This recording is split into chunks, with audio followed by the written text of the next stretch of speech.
தென்னாடுடைய சிவனே போற்றி, எந்நாட்டவர்க்கும் இறைவா போற்றி. அனைத்து தமிழ் உள்ளங்களுக்கும் கனிவான வணக்கங்கள். 60 தமிழ் ஆண்டுகளில் இப்போது பிறக்க இருப்பது குரோதி வருடம். இது 60 ஆண்டுகளில் 38வது வருடம். தற்போது இந்த தமிழ் புத்தாண்டு பிறக்கும் சமயத்தில் மேசத்தில் சூரியன் குரு, கன்னியில் கேது, கும்பத்தில் செவ்வாய் சனி, மீனத்தில் புதன் சுக்கிரன் ராகு என்ற கிரக அமைப்பு காணப்படுகிறது. அதோடு இந்த வருடத்தில் மேசத்தில் இருந்து ரிஷபத்திற்கு குரு பகவான் இடமாறும் இடப்பெயர்ச்சியும் நடக்க இருக்கிறது.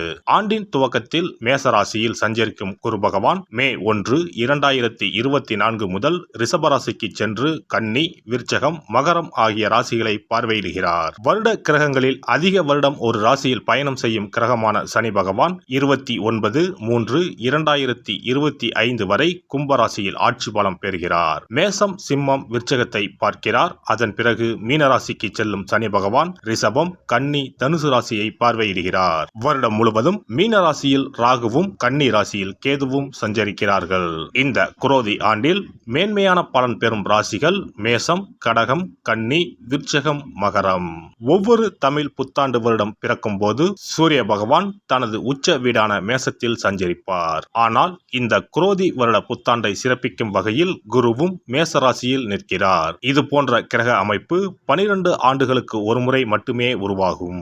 கால புருஷ 5ஆம் அதிபதியும் பூர்வ புண்ணியஸ்தான அதிபதியுமான சூரியனுடன் கால புருஷ 9ஆம் அதிபதி பாக்கியாதிபதியுமான குரு சேருவதால் தர்மம் தலைத்தோங்கும், ஆன்மீக நாட்டம் அதிகரிக்கும், ஆன்மீக ஸ்தலங்கள் புனர் அமைக்கப்படும், தொழில் முனைவோர் ஏற்றம் காண்பர். இந்த வருடம் முழுவதும் நிலவக்கூடிய கோல்சார நிலைகளின் அடிப்படையில் இந்த ஆண்டு நன்மை தீமைகளின் அளவு அவரவர் செயல்களால் கூடவோ குறையவோ கூடிய ஆண்டாக இருக்கும். மக்களிடையே உதவும் மனப்பான்மையும் பக்தி மார்க்கத்தில் நாட்டமும் அதிகரிக்கும். இந்த வருடம் முழுவதும் எல்லோருக்கும் நல்லதே நடக்கவும், நாடும் வீடும் செழிக்கவும் விநாயகர், நரசிம்மர், அனுமன், துர்க்கை ஆகியோரில் விருப்ப தெய்வத்தை கும்பிடுவது நற்பலன் தரும். குல தெய்வத்தையும் இஷ்ட தெய்வத்தையும் மறக்காம கும்பிடுங்க. அவரவரால் ஒரே ஒரு செடியையோ மரத்தையோ வளர்க்க முடியுமானால் அவசியம் தவிர்க்காமல் வளருங்கள். எப்போதும் நல்லதே நினையுங்கள், நல்லதே செய்யுங்கள். குரோதி வருடம் முழுவதும் உங்களுக்கு குறைவில்லா நன்மைகள் கிடைக்கும். மகர ராசி அன்பர்களே, 5ஆம் வீட்டில் அமர்ந்து பூர்வ புண்ணியஸ்தான குருவாக பயணம் செய்ய போகிறார் குரு பகவான். குரோதி ஆண்டில் குருவின் பார்வை உங்கள் ராசியின் மீது விழுகிறது. 9ஆம் வீடு, 11ஆம் வீடுகளின் மீது குரு பகவானின் பார்வை விழுகிறது. குரோதி ஆண்டின் ஆரம்பத்திலேயே குரு பகவான் 5ஆம் இடமான பூர்வ புண்ணியஸ்தானத்திற்கு வரப்போகிறார். புத்திர பாக்கியம், தெய்வ அருள், புண்ணியங்கள், காதல் என்ற ஸ்தானத்திற்கு வருகிறார் குரு பகவான். குலதெய்வ அருள் கிடைக்கும். குரோதி ஆண்டில் மகர ராசிக்காரர்களுக்கு கெட்டி மேளம் கொட்டும். ராசியை 9ஆம் பார்வையாக குரு பார்ப்பதால் புகழ், கீர்த்தி, அந்தஸ்து பெறலாம்.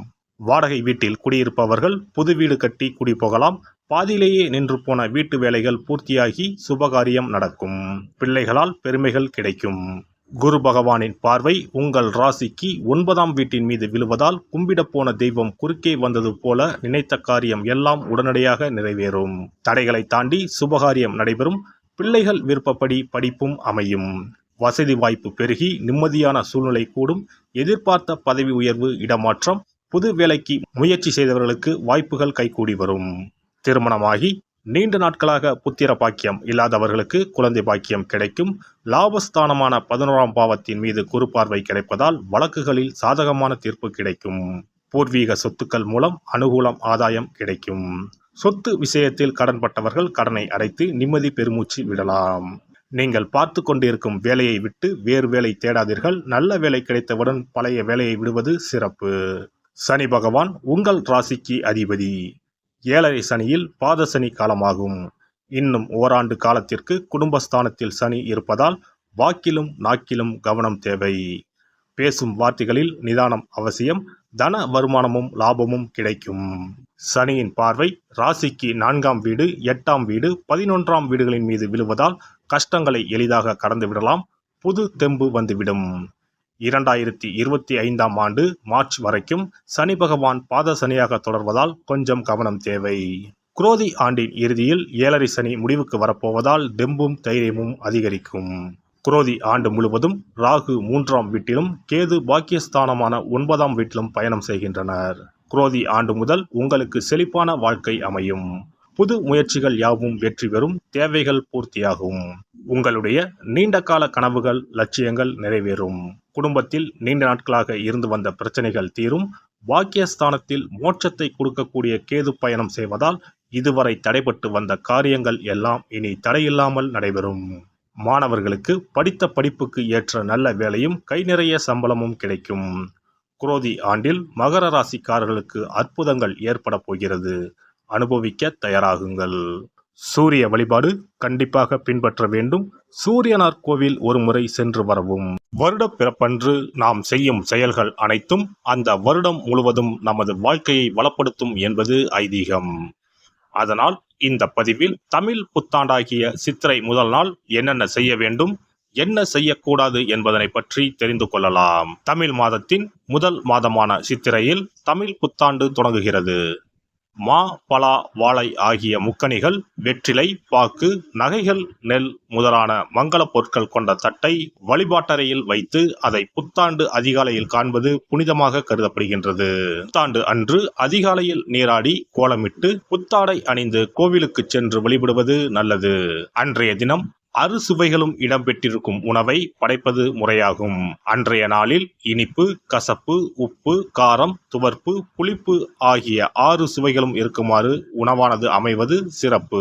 பொதுவாக நல்ல நாட்களில் பாகற்காய் சேர்ப்பது இல்லை. ஆனால் தமிழ் புத்தாண்டு அன்று அத்தனை வகையான சுவைகளும் இடம்பெற்ற படையலை படைப்பது விசேஷம் ஆகும். அனைத்தும் கலந்ததுதான் வாழ்க்கை என்பதை உணர்த்தவே இவ்வாறு அறுசுவை உணவு புத்தாண்டின் தொடக்கத்தில் படைக்கப்படுகிறது. சித்திரை மாத பிறப்பு என்பதால் கோடை காலத்தின் துவக்கத்தில் இருக்கிறோம். கோடை காலத்திற்கு உகந்த தானங்களை எல்லாம் புத்தாண்டின் துவக்கத்தில் செய்வது நல்லது. தோஷங்கள் நீங்கி வாழ்வு மலர உங்களால் முடிந்த அளவிற்கு குடை தானம், செருப்பு தானம், விசிறி தானம் ஆகியவற்றை செய்யலாம். மேலும் நீர்மோர் பந்தல் அமைப்பது, தண்ணீர் பந்தல் அமைப்பது போன்றவற்றை செய்வதால் உங்களுடைய கர்மாக்கள் அனைத்தும் தீரும். பறவைகளுக்கு, விலங்குகளுக்கு வீட்டின் வாசலில் தண்ணீர் வைப்பதும் சிறப்பு. தமிழ் புத்தாண்டு அன்று இறை வழிபாடுகளில் ஈடுபடுவதும் உங்களை மென்மேலும் வளரச் செய்யும். இளநீர், நுங்கு, விளாம்பழம், தர்பூசணி போன்ற குளிர்ச்சி மிகுந்த பழங்களை வாங்கி தானம் செய்வதும் நீங்கள் சாப்பிடுவதும் மிகவும் நல்லது. தமிழ் புத்தாண்டு அன்று தங்கம் அல்லது வெள்ளி நகைகளை வாங்குவது மென்மேலும் அவைகள் பெருகச் செய்யும். அதுபோல கல்லுப்பு, மஞ்சள், குங்குமம், வெற்றிலைப்பாக்கு, பழம் ஆகிய மங்கள பொருட்களை வாங்குவதும் குடும்பத்தில் மென்மேலும் லட்சுமி கடாட்சத்தை உண்டு செய்யும். அசைவம் சாப்பிடுவது, நகம் வெட்டுவது, முகச்சவரம் செய்வது, முடி வெட்டுவது போன்ற செயல்களை இந்நாளில் கட்டாயம் செய்யவே கூடாது. வீட்டில் இருக்கும் ஒட்டடைகளை அகற்றக்கூடாது. வீட்டில் சேகரித்து வைக்கும் குப்பைகளை வெளியில் கொட்டக்கூடாது. புதிய பொருட்களை வாங்கலாம், ஆனால் வீட்டில் உள்ள பொருட்களை அன்றைய தினம் யாருக்கும் கொடுக்கக்கூடாது. மேலும் யாருக்கும் கடன் கொடுக்கக்கூடாது, கடன் வாங்கவும் கூடாது. தமிழ் புத்தாண்டில் செய்ய வேண்டியவைகளை செய்து, செய்ய தவிர்க்க வேண்டியவைகளை தவிர்த்து வளமாக வாழ தமிழ் அன்னையை வணங்குவது சிறப்பு. எல்லாம் வல்ல இறையருளால் நீங்களும் உங்கள் அன்பு குடும்பமும் உடல் நலம், நீலாயுள், நிறை செல்வம், உயர் புகழ், மெய்ஞானம் ஓங்கி வாழ்க வளமுடன். இந்த வீடியோ பதிவு உங்களுக்கு பிடித்திருந்தால் லைக் பண்ணுங்க, கமெண்ட் பண்ணுங்க, ஷேர் பண்ணுங்க. மறக்காம சப்ஸ்கிரைப் பண்ணுங்க. பக்கத்துல இருக்கிற பெல் பட்டனை கிளிக் பண்ணுங்க. நன்றி, வணக்கம். ஓம் நமச்சிவாய. சிவாய நம.